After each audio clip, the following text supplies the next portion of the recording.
Mesdames, Messieurs, bienvenue à cet instant d'information sur For You Télévision. Vous faites bien d'être avec nous. La première partie de ce journal, c'est en langue anglaise avec vous. Moi, Zetchayogo. Good day. Bon après-midi, Emamoto. Good day, ladies and gentlemen. We'll kick off our tour of the African continent in Ivory Coast, where Togolese authorities have announced the release of 3 Ivorian female soldiers detained in Mali since July. The soldiers, all female, were released on humanitarian grounds, and Togo has been mediating the crisis between Mali and Cote d'Ivoire. Discussions are now focused on the release of the remaining 46 soldiers.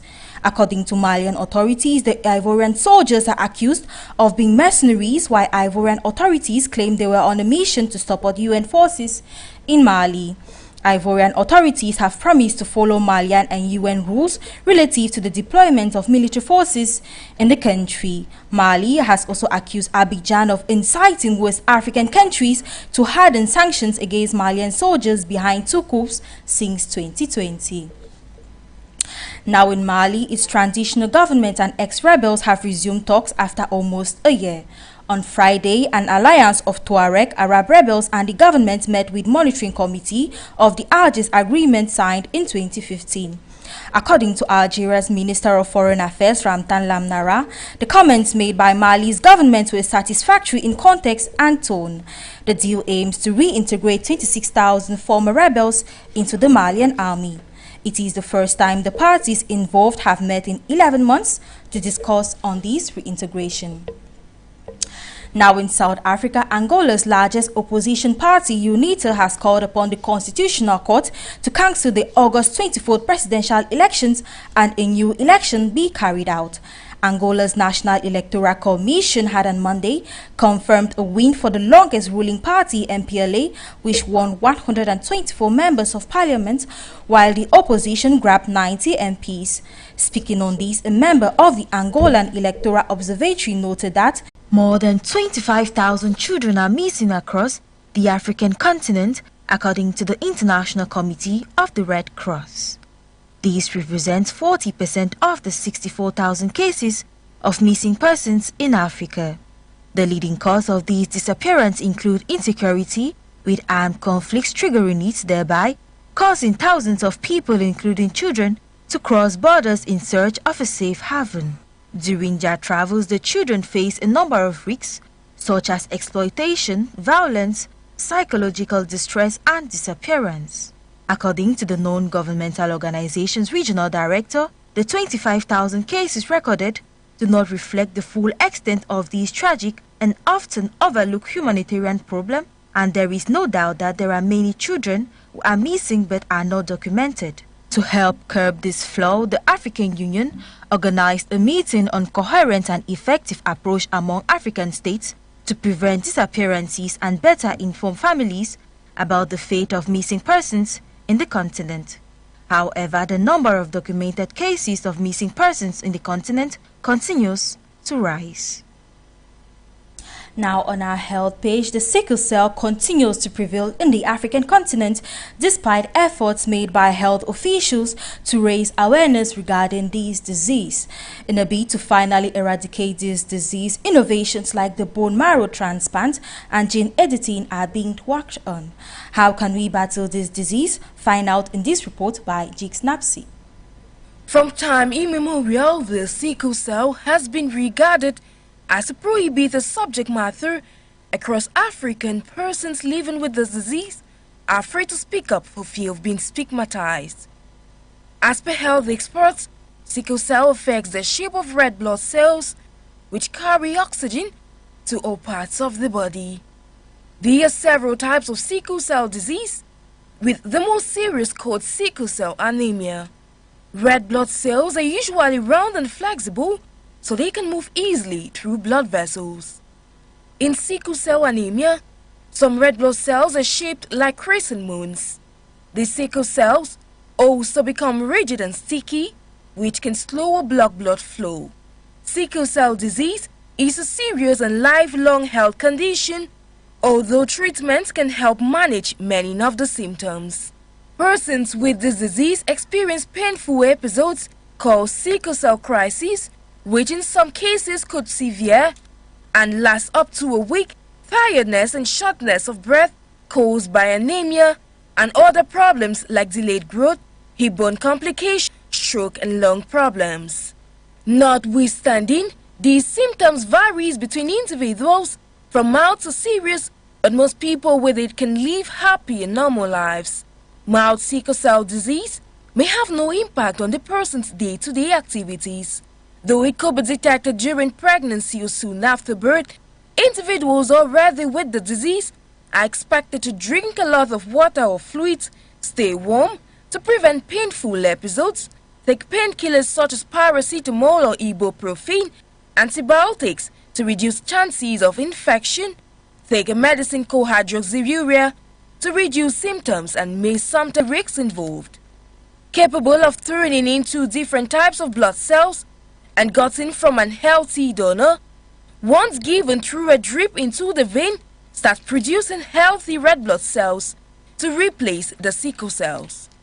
However, individuals are always counseled on the importance of knowing the genetic compatibility before proceeding to marriage. Ladies and gentlemen, that was the first segment of this bilingual newscast with me, Mwanze Njoyogo. The second segment in the French language is with you, Mutu. Thank you, Mwanze Njoyogo. Mesdames, Messieurs, ouvrons ce journal au Tchad les travaux du dialogue national qui ont opté pour le boycott. Après la reprise des travaux, le Présidium a constaté que les efforts n'ont pas abouti alors que les forces de l'ordre encerclent toujours le siège du parti d'opposition, les Transformateurs. Ce dernier ne participe pas aux assises. Après la reprise des travaux du forum samedi, le président du Présidium, Gali Ngote Gata, a admis que les 3 jours de suspension n'ont pas permis de convaincre le frange. Les médiations ont également refusé d'être partie prenante du dialogue. Le Présidium a pris acte de leur décision tout en leur demandant de poursuivre leurs efforts. Par ailleurs, le projet d'un agenda sur le déroulement du forum jusqu'à son terme prévu le 5 octobre a été distribué aux participants.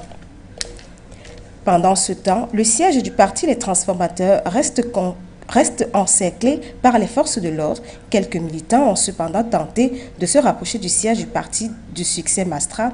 Ils ont été repoussés par des tirs de gendre de gaz lacrymogène. Au Burkina Faso, mesdames, messieurs, le président de la transition, le lieutenant-colonel Paul-Henri Sandaogo Damiba, va effectuer son premier voyage officiel hors du pays depuis sa prise du pouvoir en janvier dernier. Celui-ci est annoncé à Abidjan le 5 septembre où il s'entretiendra avec son homologue Alassane Ouattara.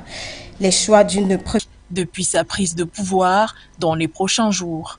Celui-ci est attendu à Abidjan le 5 septembre 2022, une visite d'amitié et de travail où il rencontrera son homologue ivoirien Alassane Ouattara. Son arrivée à Abidjan est prévue pour 11 heures où il sera accueilli à l'aéroport international Félix Houphouët-Boigny d'Abidjan par le vice-président Tiemoko Méliès Koné. Un entretien est prévu avec le président ivoirien suivi d'un point de presse conjoint des 2 dirigeants. Son séjour en Côte d'Ivoire sera de très courte durée car il repartira le même jour. Au cours de ces assises, aussi courtes seront-elles, les 2 présidents aborderont inéluctablement les questions de sécurité entre les 2 pays et de paix, au vu de la frontière qu'ils partagent et du nombre de réfugiés y siégeant depuis le regain d'attaques djihadistes sur le sol burkinabé. Une première visite qui intervient quelques 2 mois seulement après une assise entre le lieutenant-colonel Sandaogo Damiba et ses prédécesseurs, notamment Blaise Compaoré, exilé en Côte d'Ivoire depuis 2014. Pour son premier voyage officiel, le lieutenant-colonel Damiba a choisi la Côte d'Ivoire, qui aujourd'hui est en pleine tension avec le Mali, dans l'affaire des 49 soldats ivoiriens, désormais écroués à transition. En Afrique du Sud, le président sud-africain Cyril Ramaphosa sera reçu à la Maison-Blanche par son homologue Joe Biden le 16 septembre prochain. Les 2 dirigeants discuteront sur des possibilités d'approfondir les coopérations en matière de commerce, d'infrastructures, de climat, d'énergie et de santé. Les précisions dans ce reportage. Le président américain Joe Biden et son homologue sud-africain Cyril Ramaphosa se rencontreront le vendredi chinoise sur le continent. L'annonce a été faite par la porte-parole de la Maison-Blanche, Karine Jean-Pierre, dans un communiqué. Dans le prolongement de leur conversation téléphonique fructueuse datant d'avril et du dialogue stratégique entre les États-Unis et l'Afrique du Sud, engagé en août, les deux dirigeants discuteront des possibilités d'approfondir les coopérations dans les domaines du commerce, de l'investissement, des infrastructures, du climat, de l'énergie et de la santé, a précisé la Maison-Blanche. Les deux dirigeants devraient également évoquer les actions communes pour relever les défis régionaux et internationaux. La rencontre prévue entre le président américain et son homologue sud-africain intervient quelques semaines après une tournée africaine de 6 jours du secrétaire d'État américain Anthony Blinken, qui l'a conduit en Afrique du Sud, en République démocratique du partenariat entre les États-Unis et l'Afrique. Simultanément, Washington a dévoilé à Pretoria une nouvelle stratégie africaine prévoyant une refonte de sa politique en Afrique subsaharienne, qui renforce le point de vue des États-Unis selon lequel les pays africains sont des acteurs géostratégiques et des partenaires essentiels pour les questions les plus urgentes de leur époque, qu'il s'agisse de promouvoir un système international ouvert et stable, de s'attaquer aux effets du changement climatique, de l'insécurité alimentaire et des pandémies mondiales ou de façonner leur avenir technologique et économique. 2 semaines avant la tournée d'Anthony Blinken, le président américain avait annoncé l'organisation d'un sommet États-Unis-Afrique en décembre 2022 pour démontrer l'engagement durable des États-Unis envers l'Afrique et souligner l'importance d'une coopération notamment manifestée par l'abstention de nombreux pays africains lors du vote d'une résolution condamnant l'invasion de l'Ukraine par la Russie à l'Assemblée générale de l'ONU en mars dernier.